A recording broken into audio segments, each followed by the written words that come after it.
आज का रात्रि क्लास है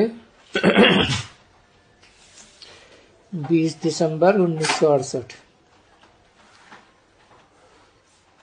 ये गोथरी में देखो, बाप की गोथरी में जो तख्त है, इस तख्त पर कौन बैठा है? बाप बैठे हैं ना।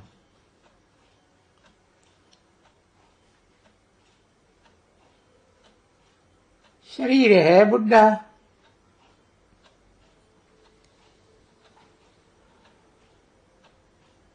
कभी ये भी पहन करके आता हूं।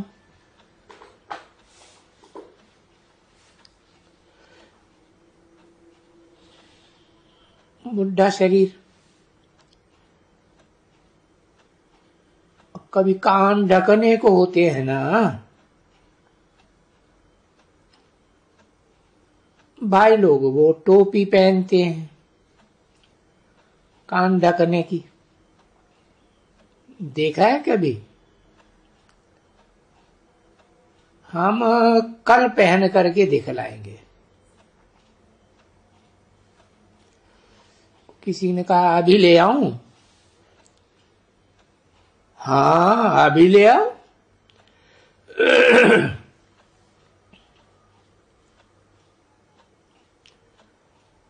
पूरा सिक्ख ले आओ। सिखों के पास ही पलते थे, तो वो पटका बांधना तो सीखना ही पड़ता है। रहती है ना कि शिव जयंती आती है और क्या करें जो मनुष्य कुछ समझ में आवे।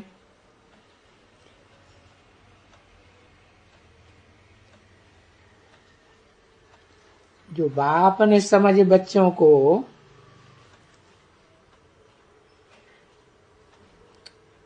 अपने बच्चों को दी है ना, तो दिल होती है कि जो भी नॉलेज, क्योंकि नॉलेज तो अक्षर कॉमन है बाप के लिए, वो तो नॉलेजफुल है और कोई भी नहीं जानते हैं सिवाय तुम्हारे कि नॉलेजफुल मीन्स क्या।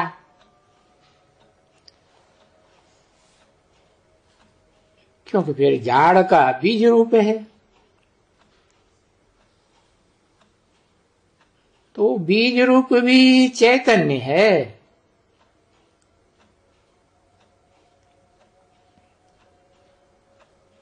तो बीज रूप होने से क्या नॉलेज देंगे कि हमारी क्रिएशन कैसे फिरती है, कि चक्कर कैसे फिरता है। तो अभी बच्चों को भाषण करना है।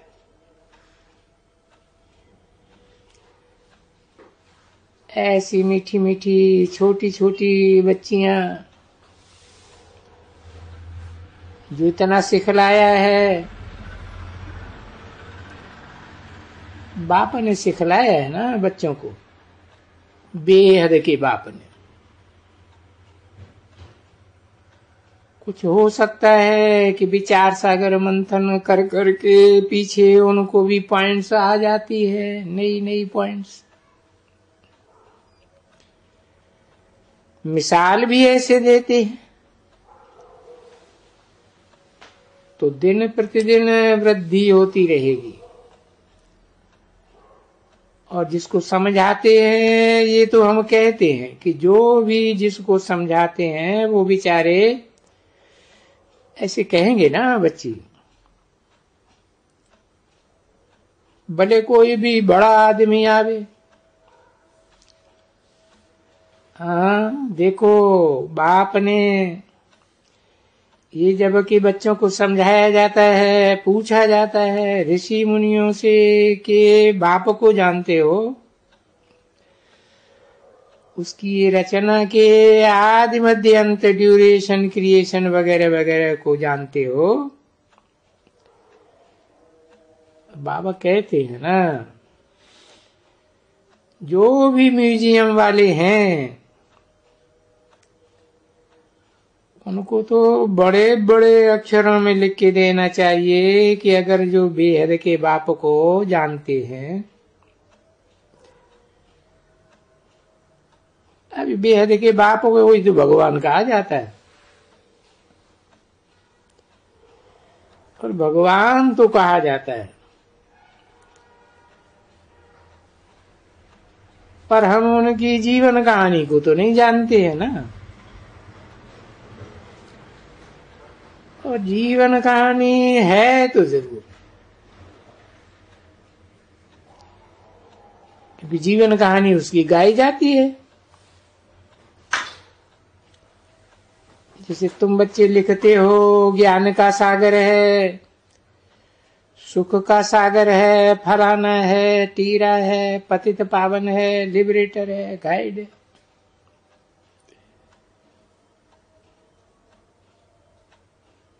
तो ये सभी चाह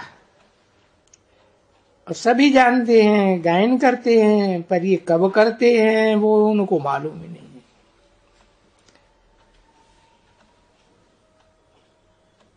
तो मूल बात क्यों नहीं है?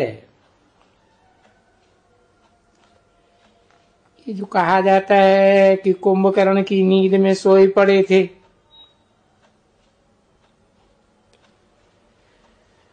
तो सिर्फ कुंभकर्ण की नींद नहीं है, ये अज्ञान की नींद में सोए पड़े। ये ज्ञान नहीं है ना बच्चे। अभी तुम बच्चे जानते हो कि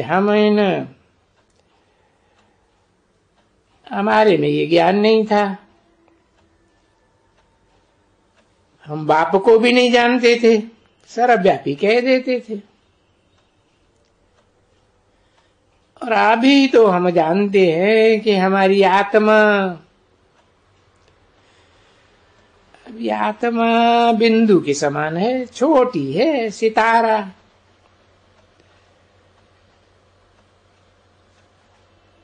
ये भी जांच करके कहते हैं।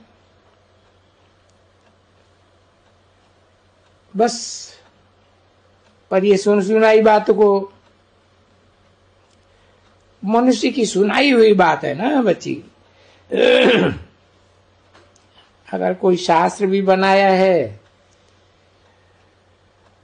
तो कोई मनुष्यों ने बनाया होगा ना। अगर व्यास के लिए भी कहते हैं तो वो भी तो देहधारी ठहरा ना। परंतु वास्तव में व्यास अगर कहें तो व्यास भगवान, अभी व्यास भगवान का कहें या श्री कृष्ण भगवान का कहें, अभी हैं तो शास्त्र व्यास भगवान की, और इधर बाप भी है भगवान।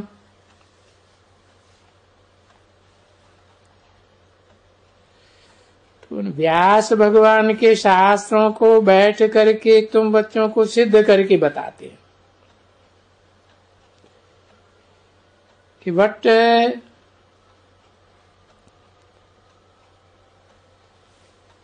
कौन से शास्त्र में क्या लिखा हुआ है।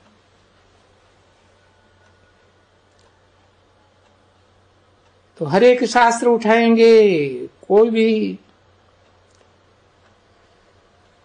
तो जैसे कहा जाता है ना, आटे में लून मिश्र।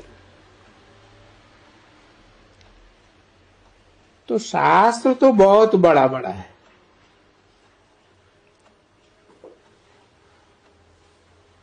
उनमें बस दो चार कोई लफ्ज सच्चाई के निकलेंगे। हर एक में, भले वेदांत में भी।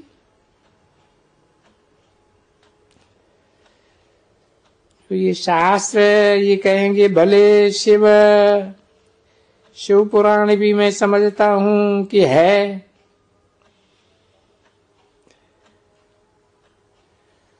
तो उसमें भी कुछ न कुछ अक्षर कब निकाल के देंगे कि हाँ बरोबर।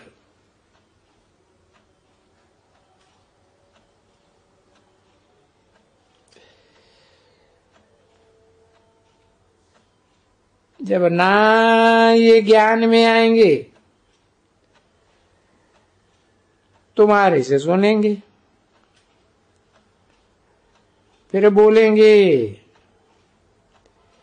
ज्ञान में भी ऐसी ऐसी बातें लिखी हुई हैं, और ऐसी बातें पुराण में भी लिखी पड़ी।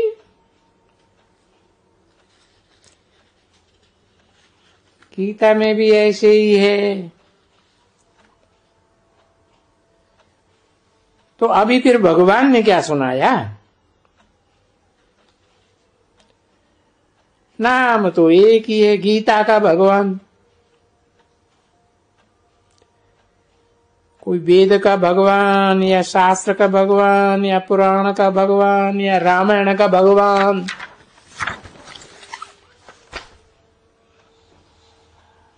ऐसे पुराण वुराण तो नहीं है ना बच्चे।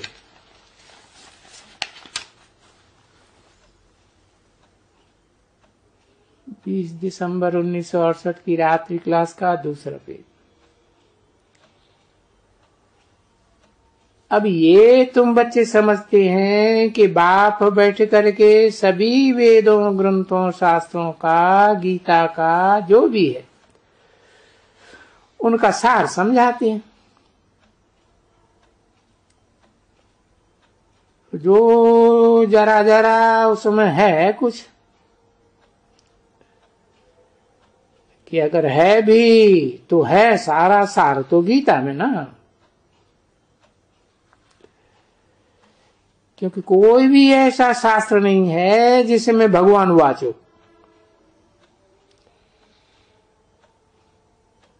मैं तुझे राजयोग सिखलाता हूं, अर्थात राजाओं का, महाराजाओं का महाराजा बनाता हूं। फिर ऐसे भी कह सकेंगे हाँ भगवान, वो तो ये जो राजाओं का राजा,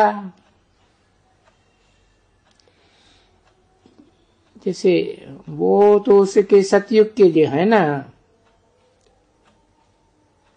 तो बरोबर उससे सिद्ध हो जाता है कि बरोबर भगवान आकर के नई दुनिया स्थापन करते हैं। अभी नई दुनिया कब स्थापन करते हैं? वो कलयुग, वो सतयुग। तो देखो युग का नाम कितना मीठा लगा हुआ है, पुरुषोत्तम युग। यानी जो भी मनुष्य हैं उत्तम बनने का, ऊंच बनने का युग। पुरुष हो अथवा नारी हो। वो गाया जाता है ना, नर से नारायण। तो नर से नारायण बनना, बस इनसे तो पुरुषोत्तम और कोई है ही नहीं। पुरुष तो उत्तम तो कोई है ही नहीं। हाँ, आत्मा जरूर है उत्तम। वो तो आत्मा को तो परमात्मा कहेंगे।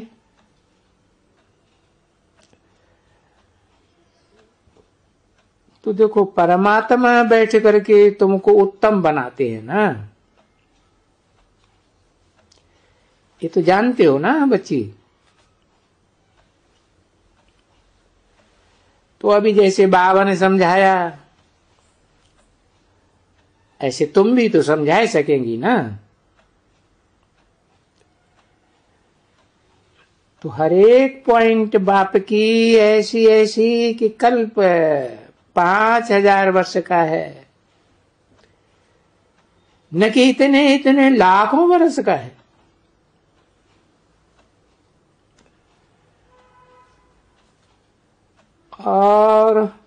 और कोई भी मनुष्य राजयोग सिखलाए नहीं सकते हैं, जबकि भगवान ने सिखलाया है। शुरू ही भगवान ने किया है, और जो भगवान है निराकार, तो मनुष्य कोई भी नहीं सिखलाते हैं। तुम्हारी आत्मा सिखलाती है, समझा ना। तुम ऐसे भी कहेंगे कि हमारी जो आत्मा है, देखो अभी सब कोई लिखते रहते हैं चिट्ठियों में, हमारी आत्मा का शरीर, जिस शरीर का नाम फलाना है, वो आपको लिखते हैं। ऐसे ऐसे लिखते रहते हैं। तो ये तो समझाया जाता है ना बच्ची, जो कुछ तुम विद्या भी पढ़ती हो वो आत्मा पढ़ती है। तो धारणा उस आत्मा में होती है। अरे आत्मा में कोई शरीर के क्या नाक में, कान में, मत्थे में धारणा होती है क्या? कोई चीज तो बताओ, किसमें धारणा होती है? अरे किसमें भी धारणा होती हो, वो अंग तो सभी खत्म हो जाते हैं, सब विनाशी। ये जो संस्कार ले जाती है, वो कौन ले जाते हैं संस्कार? तो ये सिद्ध करके भी तो बताना है ना। तो बाप समझाते हैं कि जब ये समझाना है तो जो पढ़ते हो, जो सीखते हो, जो तुम ही सिर्फ हैं जो सीखते हो, और जो कुछ भी पढ़ते हो तो दुनिया में वो तो है ही मनुष्य की पढ़ाई। उसे के कोई ये शास्त्र वगैरह वगैरह, सो शास्त्र भी तुम बैठ करके समझाती हो कि हम जो पढ़ते हैं आत्मा पढ़ती है, और शरीर तो कोई नहीं पढ़ता है। ये बाप ने समझाया है कि आत्मा ही अमर है, और शरीर के अंग तो खलास हो जाते हैं। माना शरीर और शरीर के अंग मरते हैं, तो वो क्या कहेंगे? किसको भी बोलेंगे क्या नाक में? नाक पड़ता है, आंखें पड़ती हैं, माथा पड़ता है, क्या पढ़ते? तो वो कहेंगे हाँ ये बुद्धि जो है ना वो पढ़ती है, ऐसे कहेंगे ना बच्चे। अरे पर ये बुद्धि किस में है? कहेंगे शरीर में। शरीर की बुद्धि है या आत्मा की बुद्धि है? कि आत्मा तो है, उनका भी तो कुछ होगा ना। तो समझो बरोबर आत्मा की बुद्धि पड़ रही है तुम्हारी। तो पतित भी बुद्धि बनती है, तो पावन भी बुद्धि बनती है।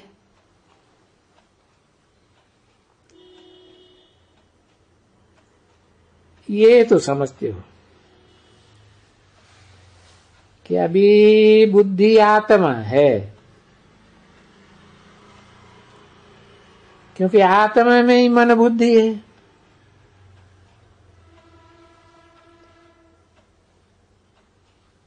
तो फिर आत्मा ही कहो ना सभी। तो हमारी आत्मा पतित है,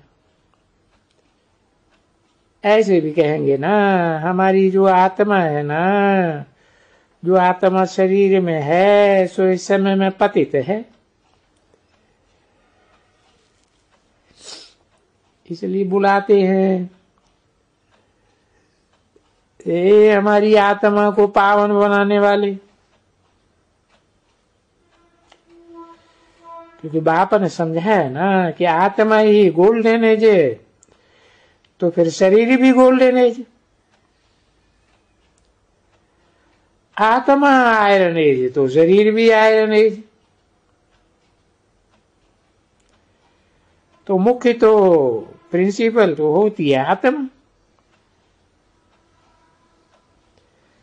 तो ऐसे ऐसे जो टॉपिक्स किसको कहते हो कि आज फलानी टॉपिक पर और आज सब फलानी टॉपिक पर, तो जो जो अच्छे अच्छे बच्चे हैं, जो अच्छी तरह से टॉपिक समझा सकते हैं और वो टॉपिक्स बुद्धि में अच्छी तरह रखते हैं, वो सभी अपनी एक एक टॉपिक उठाए लेवे कि हम ये सब बाबा ने हमको ये समझाया है और समझा रहे हैं, ये कहेंगे हमने बाबा को तो जान लिया। उस बाबा ने तो हमको बहुत समझाया है कि अपन को भी समझाया है और रचना के आदि मध्यंतों को भी समझाया है। 20/12/1968 की प्रातः क्लास का तीसरा पेज।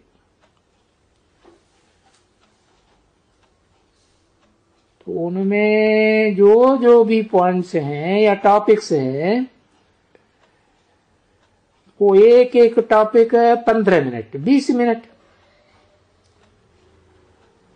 वो टॉपिक ओरली बैठ करके समझाए।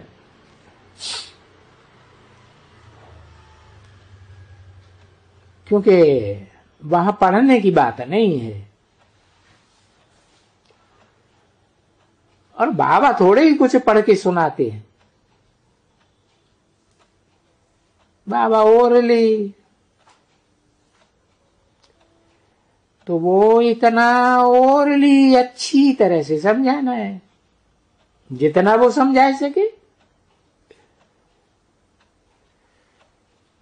तो फिर टाइम देते हैं ना आजकल। तो आजकल जब भी कोई 10 20 12 मिनट लेते हैं लिस्ट में कि भाई फलानी का भाषण होगा, कोई ने कहा फिर फलाने का भाषण होगा, ऐसे करते रहते हैं ना। ये क्यों भाषण होता है?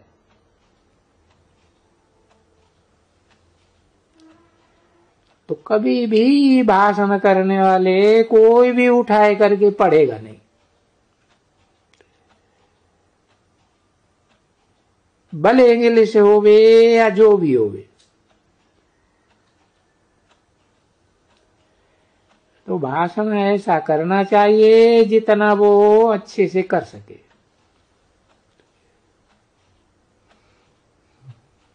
तो यूं छोटीपन में भी प्रैक्टिस है। छोटे नहीं, वो तो हम बाबा मुसाफिरी से आएंगे तो आएंगे ना, कोठी वोटी पर तो आएंगे ना। तो सारा दिन क्या करेंगे? तो कोठी पर ही बैठते हैं। फिर कोठी पर बैठेंगे तो कोई न कोई किताब ही उठाएंगे। बैठ करके मनुष्य क्या करते हैं तो हिल जाते हैं।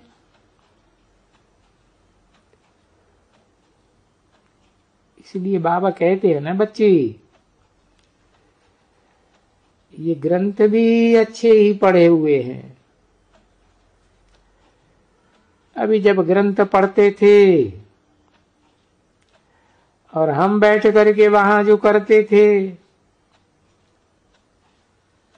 तो जैसे बाप का पटका पहने थे, हूबहू जैसे ये देखते हो। तो बाप भी पाठ करते थे, तो होते थे, तो मैं भी जा करके अखंड पाठ देखा है कैसे पढ़ते हैं। छोड़ेगा नहीं बीच में, और वो जहां छोड़ेगा वहां से फट से वो शुरू कर देगा। आवाज बंद नहीं होना चाहिए।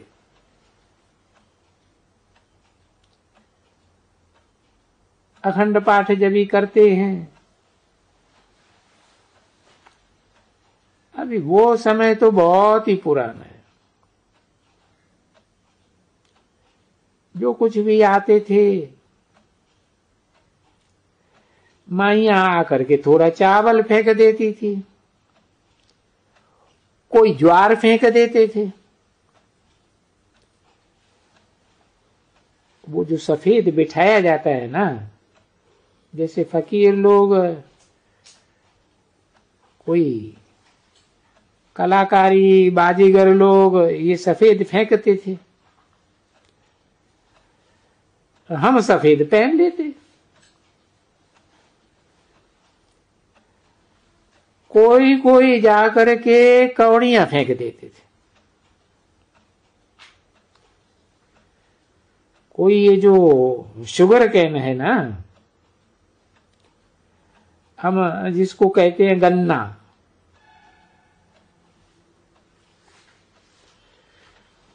वो गन्ने का टुकड़ा इतना, वो क्या मिलते थे, 5 कौड़ी दियो तो 2-3 टुकड़ा मिल जाते थे। उस समय में कौड़ियां चलती थी।